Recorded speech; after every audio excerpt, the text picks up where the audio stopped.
네, 여러분 계속해서 운동과 내분비에 대해서 말씀드리고 있는데요. 오늘은 특별히 뇌하수체 또 시상하부죠. 시상하부, 뇌하수체, 그 다음에 부신축 호르몬에 대해서 설명드리겠습니다.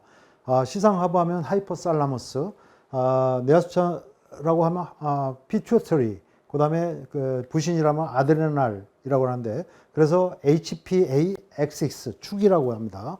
그래서 일련의 이제 이 호르몬의 분비 과정이 상호 연결되어서 우리가 이제 특히 스트레스에 인체가 노출되었을 때 이 스트레스에 대응하여 인체가 보이는 그 반응으로서 굉장히 중요하고, 또 우리가 운동할 때 바로 이런 HPA 축이 활성화됨으로써 운동할 때 발생하는 에너지 수요에 대해서 인체가 효과적으로 대응할 수 있도록 그렇게 해주는 것이다.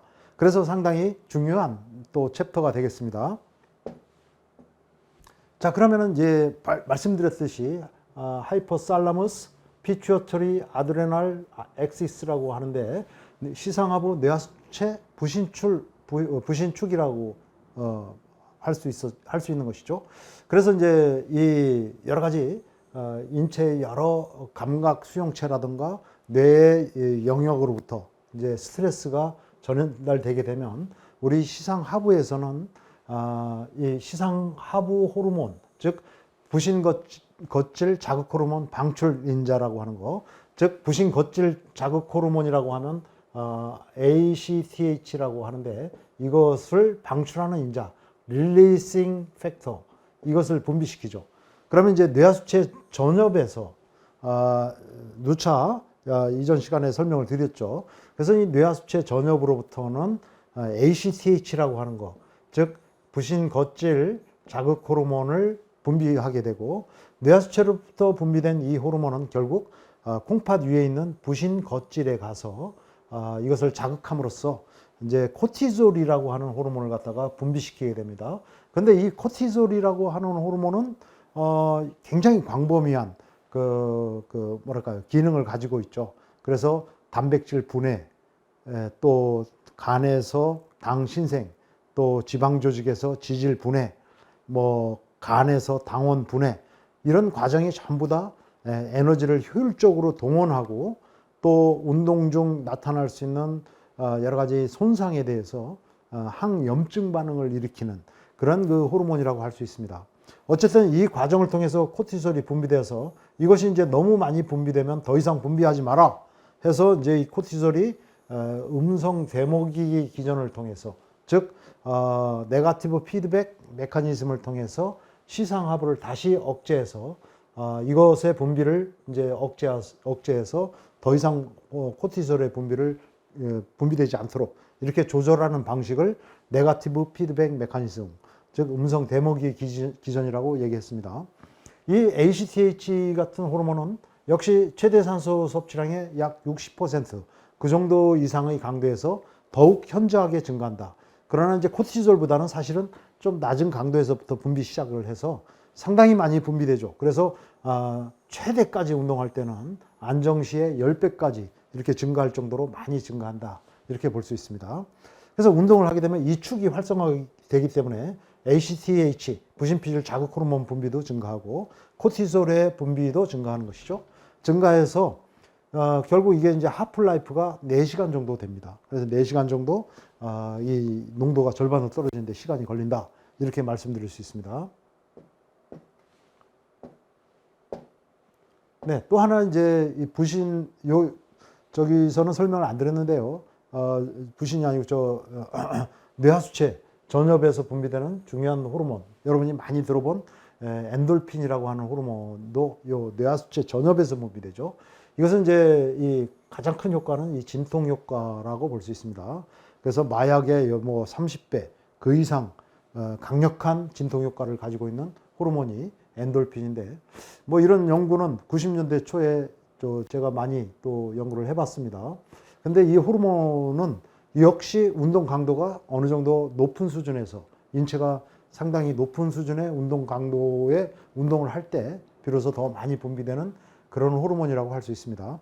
이 용어 자체가 엔도제니어스, 안에서, 내부에서 만들어진다는 뜻이고요. 모르핀, 마약이죠. 진통 효과를 가지고 있는. 그래서 안에서 만들어지는 마약이다, 모르핀이다. 이런 그 합성어라고 볼 수 있습니다. 가장 엔돌핀도 여러 종류가 있습니다. 그 중에서 이제 가장 일반적인 형태가 베타 엔돌핀이라고 할 수 있는데, 이 엔돌핀이 가지고 있는 거와 현재까지 연구된 것을 많이 종합해 보면 결국 운동의 내성의 변화를 주는 역할을 할 수가 있습니다. 그래서 우리가 운동이 높은 강도로 운동하게 되면 상당히 인체가 어떤 고통을 느낄 수도 있게 되는 것이죠. 이제 그것을 참고 계속 운동할 수 있는 그러한 그 역할을 이 베타 엔돌핀으로부터 얻게 되는 것을 이야기한다고 볼 수 있습니다.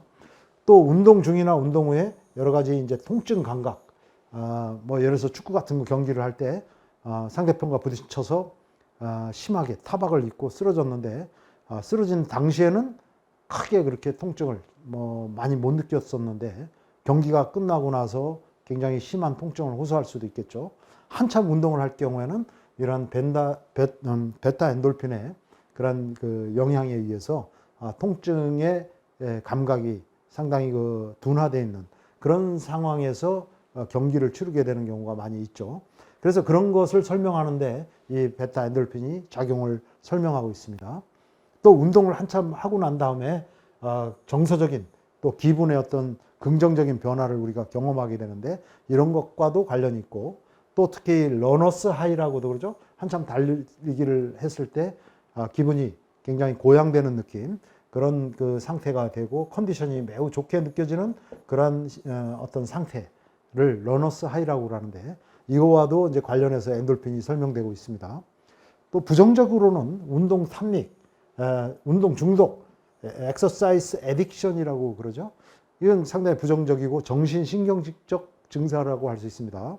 그래서 뭐 이걸 자주 경험한 사람의 경우에는 뭐 예를 들어서 러너스 하이와 같은 상황을 계속 경험한 사람은 계속해서 그런 상황을 경험하고 싶어 해서 마치 운동을 매일 하다가 하루 빠지면은 내 몸이 허약해지고 금방 병이 걸릴 것 같은 어떤 강박증에 시달리게 되는 것이죠. 그래서 감기에 걸리고 또 뭐 무릎이나 발목에 염좌가 생겨서 상당히 좋지 않은 상태인데도 진통제 같은 것을 먹고, 또 밖에 뭐 비바람이 몰아치는데도 우비를 쓰고 기어코 나가서 운동을 갖다가 해야만 그러니까 심리적인 안정을 얻는, 이런 것도 일종의 정신신경적 증세라고 볼 수 있고, 이런 것은 오히려 커다란 부상이나 또 위험한 질병으로 이르는 문제가 될 수도 있다는 것이죠. 결국 이제 이 베타 엔돌핀은 면역 기능하고도 많이 연구가 되고 있는데요. 엔돌핀은 T 임파구 같은 거, 또 자연 살해세포, 내추럴 킬러 세포, 이런 그 백혈구의 일종이죠. 그래서 이런 그 세포들의 활성도를 높여줘서 면역 기능을 궁극적으로 강화시켜주는 그런 효과가 있다고도 설명이 되고 있습니다. 자, 그 다음에 이제 우리가 수분 평형, 수분을 체내에 그 수분 보유를 적정량 유지하는 게 굉장히 또 인체가 잘 조절하는 그런 그 시스템을 가지고 있는데, 그런 거와 관련해서 작용하는 호르몬이 항이뇨 호르몬, 뇌하수체 후엽 호르몬이죠. 그래서 이것이 이제 어느 때 많이 분비되는가 보면은 몸이 상당히 탈수되었을 때, 예를 들어서 이제 그 장시간 더운 환경에서 운동을 수행을 해서 땀을 통해서 뭐 1리터, 2리터 그 이상의 수분을 배출했을 때 몸에서는 이제 탈수가 진행이 되고 혈액량도 농축이 되고 또 혈액의 삼투질 농도도 증가하게 되죠. 이런 그 삼투질 농도도 증가하게 되고, 그다음에 이런 부위에, 즉 압력 수용체는 어디에 존재하냐면은 이 대동맥 활, 대동맥궁이라고 그러죠. 그래서 심장에서 바로 나오는 활 모양으로 생긴 커다란 동맥, 그 부위에 압력 수용기들이 있습니다. 그리고 우리 이제 목 부위, 경동맥에도 있는데 바로 그런 부위에 압력 수용기에서 혈압이 떨어진 것을 감지하죠. 혈액량이 감소하니까 혈압도 이제 아울러 떨어진 것을 감지해가지고 이런 것이 갈증 중추를 자극을 해서 갈증을 일으키게 되는 것이죠. 그래서 우리가 이제 수분을 섭취하게 되는데, 많은 이제 계속해서 뭐 이런 수분의 보충이 없이 계속 운동을 해서 땀의 손실이 이루어지고 탈수가 점점 심해짐에 따라서 항이뇨 호르몬의 분비가 훨씬 더 많아지게 되는 거죠.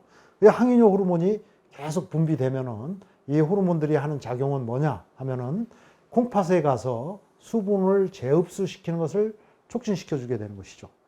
또 한편 하는 작용은 이 혈관을 수축시키는 작용을 합니다. 혈관을 왜 수축시키냐면 지금 압력이 떨어졌지 않습니까? 그러니까 이제 혈압을 다시 높이기 위한 방법으로서 혈관을 수축해서 혈압을 높이게 되는 거죠. 그래서 ADH, 항이뇨 호르몬을 베소프레신이라고도 그럽니다. 베소 하면 혈관이라는 뜻이고요. 프레신 하면은 이제 압력을 의미하는 것이죠. 그래서 혈관의 압력을 높여주는 그런 작용을 하는 그런 혈관을 수축시키는 그런 작용을 가지고 있다. 이제 이 콩팥에 가서는 항이뇨 작용을 한다. 즉 소변을 적게 만들게 하죠.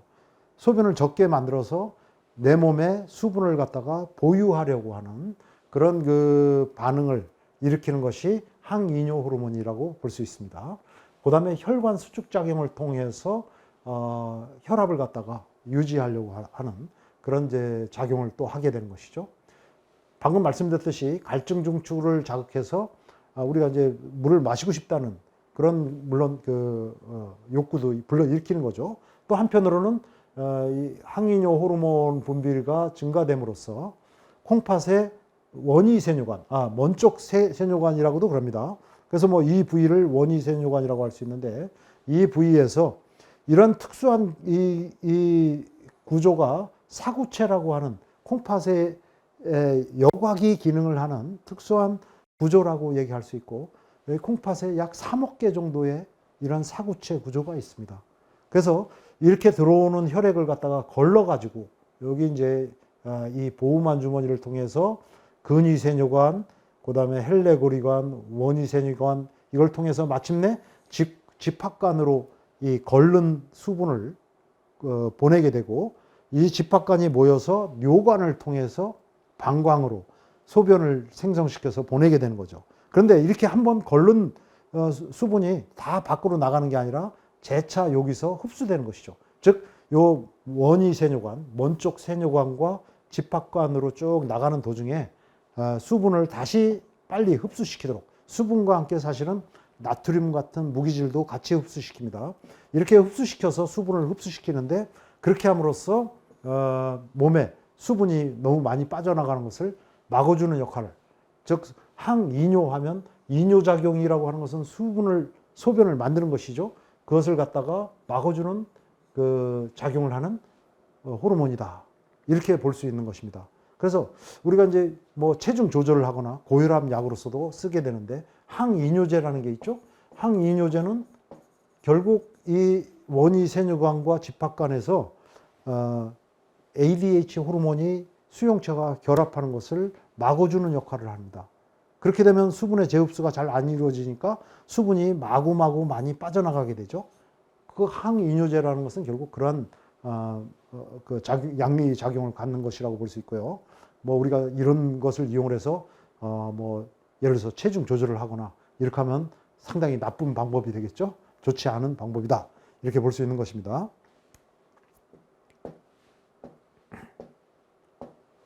자, 이 항이뇨 호르몬에 대해서 여러분에게 설명을 드는데요. 인체에서는 또 하나 굉장히 중요한 체내 수분량을 조절하는 방식이 있습니다. 그 방식이 바로 레닌, 안지오텐신, 알도스테론 시스템입니다.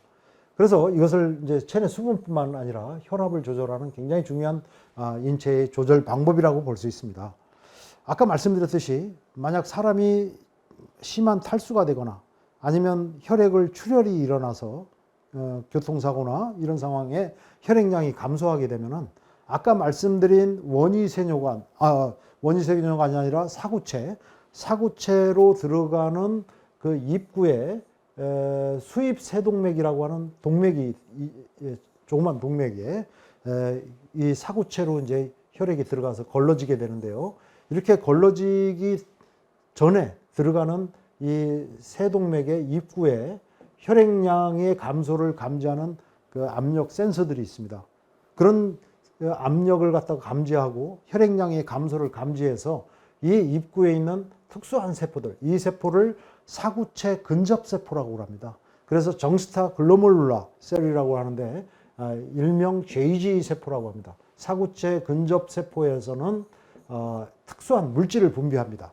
혈액량의 감소에 대비해서 이 콩팥에 있는 곳에서는 레닌이라고 하는 호르몬을 분비합니다. 이 레닌이라고 하는 물질, 뭐 호르몬으로도 분류될 수도 있고 또 그냥 뭐 이것을 그냥 물질이라고 명칭하는 게 좋을 것 같습니다. 이 레닌이라고 하는 물질은 물론 공산혁명을 일으킨 그 레닌하고 이름이 같습니다. 한글로 쓰면요. 이 레닌이라고 하는 호르몬이 분비되면은 이것이 하는 역할은 안지오텐신노겐이라고 하는 혈액 중에 존재하는 단백질을 안지오텐신 1이라고 하는 물질로 전환시킵니다. 이 안지오텐신노겐이라는 것은 어디서 나온 거냐? 간에서 만들어낸 단백질이죠. 그래서 우리 혈액 중에 간에서는 일정량의 안지오텐신노겐을 계속 만들어내서 혈액으로 보내죠. 그러면 이 말씀드렸듯이 JG 세포에서는 사구체 근접 세포에서는 혈액량의 감소에 반응해서 레닌이라는 물질을 분비시키게 되는데 이 레닌이 하는 역할은 안지오텐신노겐을 안지오텐신 1으로 전환시켜서 전환시키는 역할을 합니다. 그럼 이 안지오텐신 1이라고 하는 물질은 이 단백질은 온몸을 순환을 하면서 돌아다니게 되는데 그러다가 이제 폐로 오게 되죠. 근데 폐에는 특수한 효소가 있습니다. 어떤 효소가 있냐면 안지오텐신 전환 효소. 그래서 뭐 안지오텐신 전환 효소 아니면 컨버팅입니다. 컨버팅 전환시킨다 하는 뜻이죠. 그 다음에 엔자임 효소다 해서 엔자임 이렇게 쓰는데 그래서 ACE 이것을 ACE라고 표현을 하죠. 이 효소에 의해서 안지오텐신 1이 이것은 이제 폐에 있는 혈관, 폐에 있는 혈관 벽에 존재하는 바로 그 효소라고 할 수 있습니다. 이 효소에 의해서 이것이 안지오텐신 1으로 안지오텐신 1이 2로 전환되게 되는 거죠. 그래서 이것을 안지오텐신 전환 요소다 이렇게 얘기를 합니다. 그런데 이 안지오텐신 2가 하는 역할 중에 잘 보십시오. 여기 보게 되면 혈관을 수축하는 작용을 합니다. 지금 혈액량이 감소했다는 걸 인체가 감지했으니까 혈압을 올려야 되겠죠. 그래서 순환을 좀 잘 시켜야 되겠죠. 적은 혈액으로나마. 그래서 혈관을 갖다가 수축시키는 바로 그러한 작용을 통해서 혈압을 상승시키려고 합니다. 그래서 말씀드렸듯이 AC라고 하는 효소를 우리가 그 고혈압 치료하는 그 약물이 있는데 그것이 안지오텐신 전환효소 억제제 인히비터라고 합니다. ACE 인히비터 즉 안지오텐신 전환효소 억제제라고 하는 약물이 있습니다. 그것을 통해서 이걸 불활성화시키면 안지오텐신 전환효소를 갖다가 억제시키면 혈관 수축작용이 잘 일어나지 않죠. 혈관 수축작용이 잘 일어나지 않으니까 혈압이 떨어지게 되는 것이죠. 그래서 고혈압 치료제로서 ACE 인히비터, 즉 안지오텐신 전환효소 억제제를 많이 쓰게 되는 것이죠. 자, 다양한 많은 고혈압 그 치료약 중에 하나의 양리적 작용은 바로 이런 원리를 이용해서 사용되기도 한다는 것이죠. 또 한편으로는 이 안지오텐신 1이 하는 작용을 보게 되면 알도스테론 분비를 증가시킨다 이렇게 나와 있습니다. 그럼 이 알도스테론은 뭐냐 하면은 이 호르몬은 안지오텐신 1이라고 하는 것은 바로 혈액을 통해서 어디를 자극하냐 바로 이 부신피질을 자극하게 되죠. 이 부신피질에서는 물론 코티졸이라고 하는 호르몬도 분비하죠.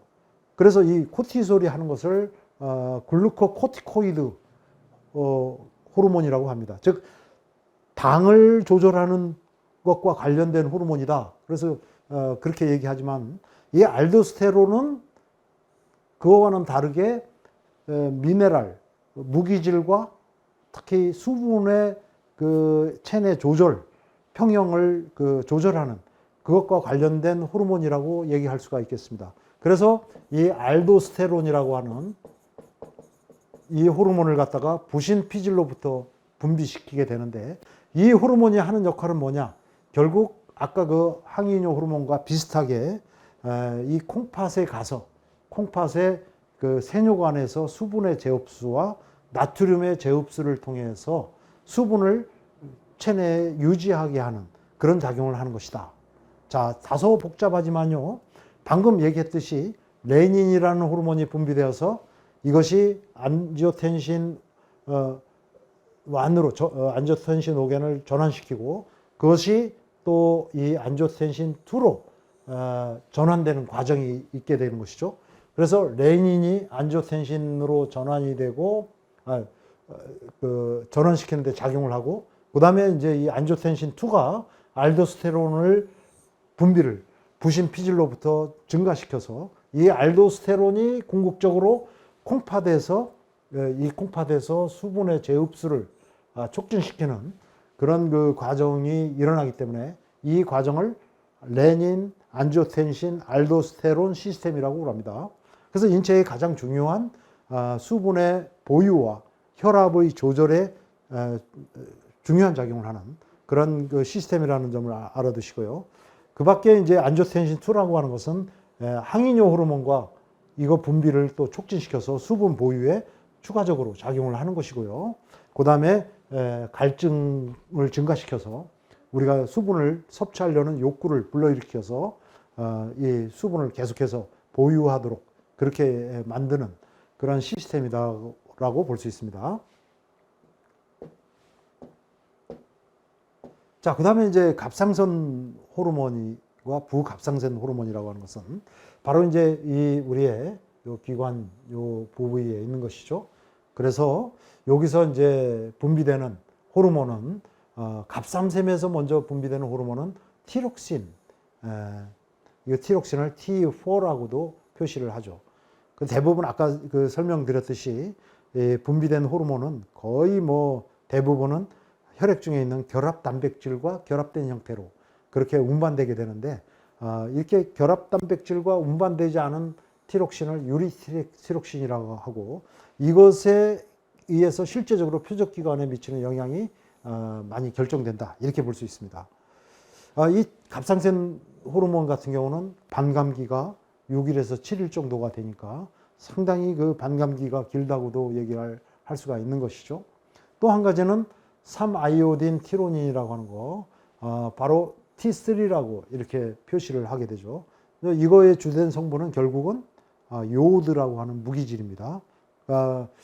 어쨌든 이런 갑상선 호르몬은 인체의 전반적인 신진대사를 촉진하는 효과가 있고요. 또 이 갑상선 호르몬의 작용은 다른 호르몬들의 작용, 신진대사와 관련된 에너지 대사와 관련된 여러 다른 호르몬들의 작용을 증폭시켜주는 도와주는 작용을 합니다. 그래서 이것을 퍼미션 이펙트다. 다른 호르몬이 잘 작용할 수 있도록 그렇게 옆에서 도와주는 역할을 하고 허용해주는 역할을 한다. 그래서 그것을 퍼미션, 허용한다는 뜻이죠. 퍼미션 이펙트를 가지고 있다. 이렇게 이야기를 할 수 있습니다. 또 하나 이제 갑상선 호르몬으로서 칼시토닌이라고 하는 호르몬이 있습니다. 이 칼시토닌은 요 부갑상선 호르몬과 서로 기량적인 작용을 가진 것으로 서로 이제 관련시켜서 이해하시면 좋겠습니다. 칼시토닌은 한마디로 얘기하면 혈액 중에 있는 칼슘을 뼈로 보내주는 역할을 합니다. 혈중의 칼슘을 뼈로 침착시켜주는 그런 그 역할을 한다 이렇게 얘기할 수 있습니다. 여러분 이제 이렇게 되니까 뼈가 좀 더 단단해지고 뭐 밀도도 높아지고 이렇게 예상할 수 있겠죠. 그러나 호르몬이라고 하는 것은 어느 거 하나의 작용만 가지고 그것을 뭐 천사다 악마다 뭐 이렇게 악마화시키고 천사화시키는 것은 절대 해서는 안 될 일이죠. 가장 중요한 것은 그 밸런스, 균형이 얼만큼 잘 이루어지느냐 하는 것이라고 할 수 있습니다. 부갑상선 호르몬은 반대로 파라시티로이드 호르몬이라서 PTH라고 하는 약자로 주로 쓰게 되고요. 이것은 반대로 뼈로부터 칼슘이 흘러나오도록 합니다. 그렇게 해서 혈액 중에 있는 칼슘의 농도를 일정하게 유지하도록 하는데 굉장히 중요한 역할을 한다.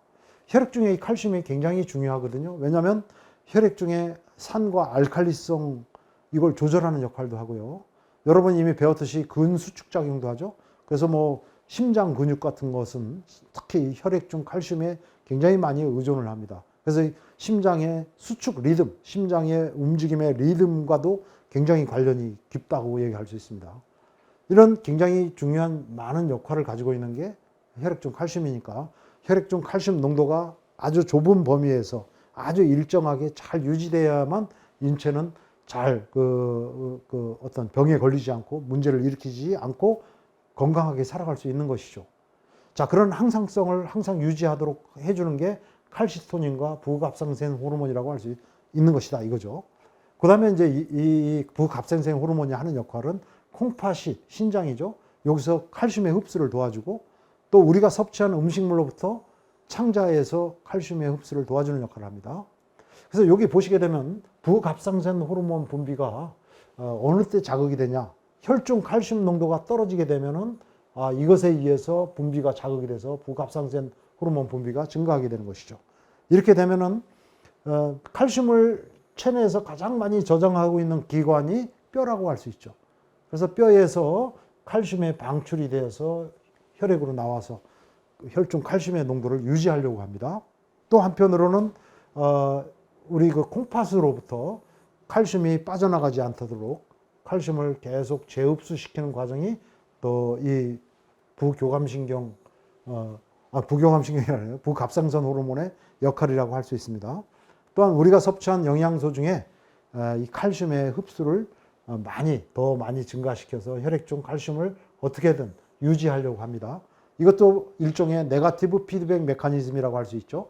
그렇게 해서 이제 혈중 칼슘 농도가 어느 정도 높아지게 되면 더 이상 분비하지 말라 하고 이제 이 부갑상샘, 여기 붙어 있는 게 갑상샘이라면 부갑상샘은 이렇게 조그맣게 두 개가 이렇게 표시되어 있죠. 그래서 요 부위에서 부갑상샘 호르몬이 분비되는 것이죠. 그래서 이 분비를 칼슘 농도가 증가하면 다시 억제함으로써 이런 네거티브 피드백 메커니즘에 의해서 혈중 칼슘 농도가 항상성을 유지한다. 잘 유지된다. 이렇게 볼 수 있는 거죠. 네. 또 한 가지 굉장히 중요한 또 호르몬 시스템을 HPA 액시스 여러 차례 설명드렸는데요.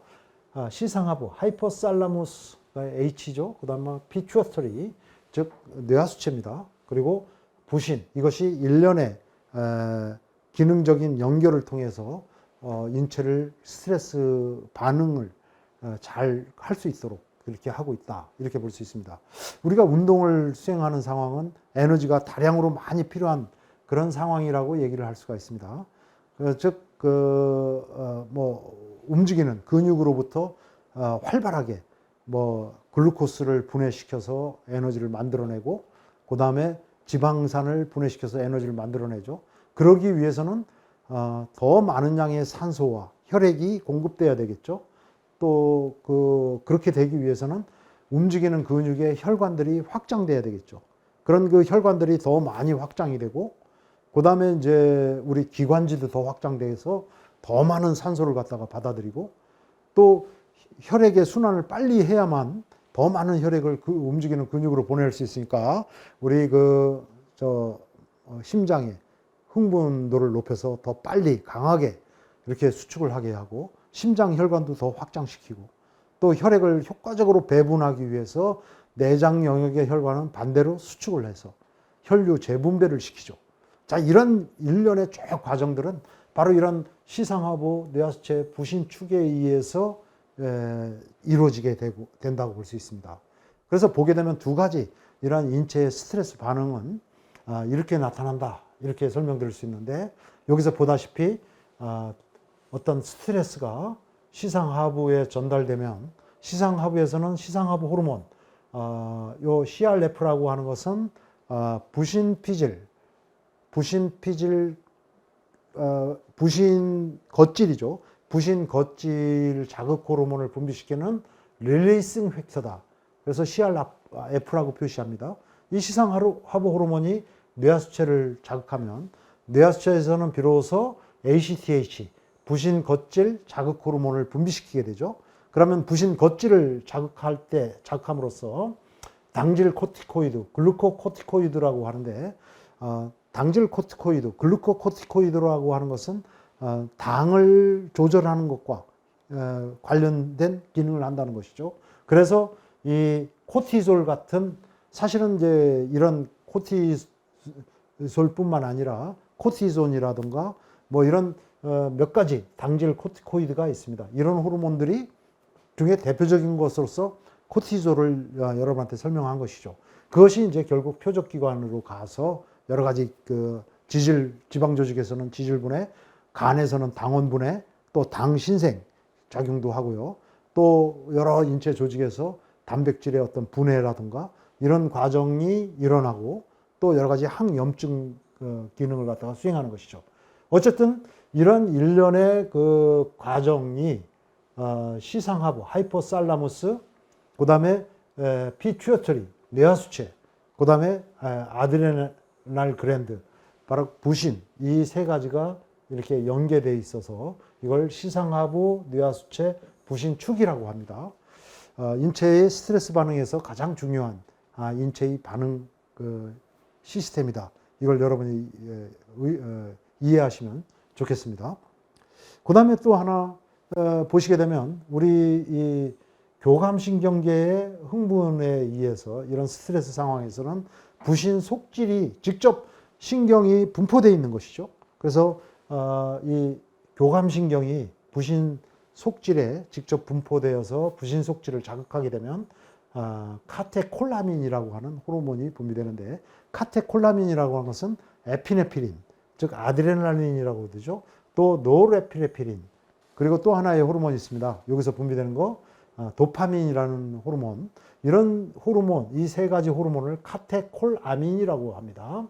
이런 호르몬들이 부신 속질에서 분비돼서 인체의 다양한 많은 표적기관으로 가서 말씀드린 아까 그 인체가 운동을 할 때 보이는 여러 가지 그 기능, 반응을 일으키게 하는 것이죠.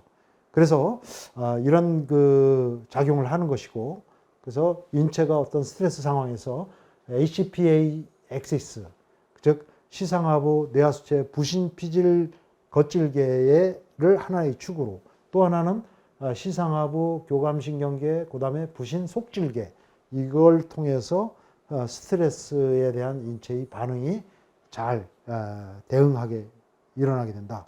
또 한편으로는 우리 자율신경계의 말단에서는, 말초신경 끝부분에서는 바로 이런 노르에피네프린 같은 이런 호르몬이 역시 또 분비됩니다. 그렇게 해서 이제 전반적으로 인체 전신의 전 인체 영역에 광범위한 그 스트레스 반응을 일으키게 되는 것이죠.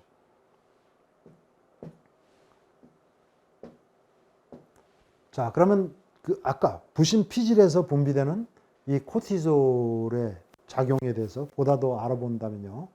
먼저 이제 간에서 당원 분해를 시켜서 혈당을 갖다가 상승시키는 작용을 하죠. 그러니까 우리가 이제 혈당이 떨어지거나 저혈당 상태가 되면 이러한 스트레스 반응에 의해서 코티졸 분비가 증가됩니다. 부신 피질에서. 그 다음에 이제 지방 조직에서는 지질 분해를 촉진시키는 작용을 합니다. 그래서 지방산을 혈액으로 나와서 이걸 그 지질을 동원시키는 그런 작용을 한다고 볼 수 있습니다. 또 근단백질을 분해시키는 이화작용을 해서 단백질이 아미노산으로 분해되도록 하는 그런 작용을 한다. 또 하나의 커다란 작용은 염증을 대응해서 항염증 반응을 한다. 그래서 운동할 때 이런 코티솔의 작용도 굉장히 중요한 작용이라고 할 수 있습니다. 어쨌든 그런 요인에 의해서 부신 겉질로부터 코티솔이 분비되면 여러 가지 작용을 하게 되는데, 먼저 이제 근육에서는 근단백질 이화작용을 하죠. 그러면 이 아미노산이 간으로 보내지게 되는데, 바로 이것이 글루코스 알라닌 사이클이라고도 대사 과정에서는 설명을 드렸습니다. 그래서 근단백질이 분해돼서 간으로 가서 이 아미노산이 글루코스로 재합성되는 당신생 과정을 겪게 되는데, 바로 이런 것이 이제 당신생 과정이 코티솔에 의해서 촉진된다고 하는 것이죠. 또 한편 지방 조직에 가서는 중성지방을 글리세롤과 유리지방산으로 분해시키는 지질 분해 작용을 활발하게 일으키죠. 유리지방산은 혈액으로 보내져서 프리 패티 애시드, 유리지방산은 인체의 여러 조직으로 보내주죠. 근육을 운동하는 첫째 근육으로도 많이 보내줘서 이 유리지방산이 미토콘드리아 내에서 산화되는, 즉 연소됨으로써 에너지를 만들어내게 되죠. 자, 이런 과정에 코티솔이 작용한다는 것이죠. 그 다음에 코티솔이 이런 지질 분해를 촉진시킴으로써 이 글리세롤은 간으로 보내져서 여기 보내줬죠. 이 글리세롤 역시 글루코스로, 포도당으로 전환되는 글루코니오지니시스, 글루코니오제니시스. 제니시스 하면 만든다는, 새롭게 만든다는 뜻이고, 글루코스를 새롭게 만드는 당 신생 과정이 일어나는 것이다. 이렇게 볼 수 있습니다. 간에서는 바로 이런 당 신생 과정을 통해서 포도당을 자꾸 만들어내서 혈액으로 내보냄으로써 혈당이 떨어진 것을 다시 올려주는, 혈당을 상승시키는 작용을 하게 되는 것이죠. 자, 여기 근육을 포함한 일반 조직에서는 역시 또 지방산의 산화도 활발하게 일어난다. 이렇게 볼 수 있는 것이죠. 또 이렇게 당 신생을 통해서 혈액중으로 만들어낸 글루코스를 방출함으로써 혈당이 떨어지는 것을 말씀드렸듯이 계속 막는 그런 작용을 코티솔이 하는데, 이게 일종의 스트레스 반응이라고도 할 수 있고, 우리가 운동을 수행을 할 때 적극적으로 운동하는 근육으로 이런 글루코스와 지방을, 유리지방을 공급하는 하나의 그 시스템이 활성화되는 것으로서 우리가 해석할 수 있는 것이죠. 자, 그 다음에 이제 과훈련 증후군에 대해서는 뭐 조금 내용이 어려울 수 있습니다만은, 이게 만성 피로 증후군과 그것을 설명하는 그런 이론과 일맥상통한다고 볼 수 있습니다. 오버트레이닝 신드롬이라고 하는 것은 이제 과도한 그 운동을 반복하다 보니까 여러 가지 이제 컨디셔닝이 떨어지고, 또 여러 가지 이제 심한 피로감, 만성 피로감을 갖다가 호소하게 되고, 또 여러 가지 통증, 관절통, 또 체중의 손실, 또 수면 장애, 또 기분의 여러 가지 변화가 나타나게 되는데, 이것을 설명하기 위한 하나의 이론이라고 할 수 있습니다. 그래서 이것을 갖다가 스미스의 사이토카인 하이포시스. 그래서 사이토카인이 뭐냐? 사이토카인은 인체의 여러 세포들이 서로 상호 신호를 주고받는 하나의 수단이라고 이해하시면 되겠습니다. 그래서 여러 가지 이제 이 사이토카인이 기능을 또 역시 염증과 관련해서 수행하기도 하고, 여러 가지 이제 기능을, 면역과 관련된 여러 가지 기능을 또 수행한다. 이렇게 볼 수 있는데요. 이런 그 물질들이 어떻게 작용하느냐 하는 것을 설명한 것이라고 볼 수 있습니다. 그러면 이제 우리가 반복적인 훈련, 과훈련 상태가 되면 우리 인체 조직이 여러 가지 이제 손상을, 미세한 손상이 거듭 이렇게 일어나게 되면 국소적인 이런 염증 반응이 사실은 몸 전체에 전신적으로 일어나게 되고, 그렇게 되면 이제 광범위하게 호염증성 사이토카인, 종양괴사인자 TGF 베타1 같은 이런 그 사이토카인의 분비가 일어나게 되죠. 염증의 분비를 촉진시키는 이런 스트레스에서 이런 것이 분비되면 인터루킨 10과 같이, 이런 거와 같이 함께 인체의 여러 면역 그 기능을 서프레스하는, 억제하는 그런 그 기능을 갖다가 수행을 한다고 하는 것이죠. 한편으로는 이제 이렇게 시상 하부에 영향을 미쳐서 뇌하수체로부터 이 호르몬, 즉 부신피질 자극 호르몬, 부신 겉질 자극 호르몬 HTH 분비를 계속 촉진시키게 되죠. 자극이 돼서. 그러면 이제 이것이 부신 겉질로 가서, 부신 겉질에서는 당류 코티코이드, 즉 코티솔이라든가, 또 한편 교감신경의 직접적인 흥분에 의해서 카테콜라민 같은 이런 호르몬의 분비가 계속 이루어지게 되는 것이죠. 결국 이런 호르몬을 계속 분비하는 이유는 이런 그 염증 상태를 인체가 대처하기 위해서, 코티솔이 이런 항염증 작용을 가지고 있기 때문에 인체에서 일어나는 여러 가지 조직의 염증 반응을 억제하려고 하는 인체의 스트레스 반응이라고 볼 수 있습니다. 그런데 이런 스트레스 반응이 계속 거듭되다 보면 어떤 문제가 발생하느냐? 결국 만성적으로 하이포살라무스, 시상하부, 그 다음에 뇌하수체, 그 다음에 아드레날, 이 HPA 축이 계속 너무 과도하게 반복을 받다 보니까 그 다음에 이제 더 이상 인슐린을 분비하는, 인슐린이 아니죠. 코티솔을 분비하는 능력이 점차 감퇴되고, 그래서 이제 혈액중 저코티솔 혈증이 초래되는 것이죠. 코티솔의 분비가 굉장히 낮아지게 되면 인체는 계속 뭐라고 할까요? 쭉 깔아앉는 느낌, 레사지라고 그러죠. 레사지. 무기력하고 뭐 인체가 계속 뭘 해도 의욕이 상실되고 몸에 힘이 빠지는 뭐 그런 만성적인 어떤 피로의 상태에 빠지게 되는데, 이런 것들이 이 과훈련 증후군을 설명하는 하나의 이론이라고도 얘기를 할 수가 있습니다. 좀 어렵지만은 뭐 그런대로 여러분들이 대충 그 과정을 이해는 되시리라고 저는 생각합니다. 네, 이것으로 이번 강의를 마치겠습니다. 대단히 수고 많았습니다.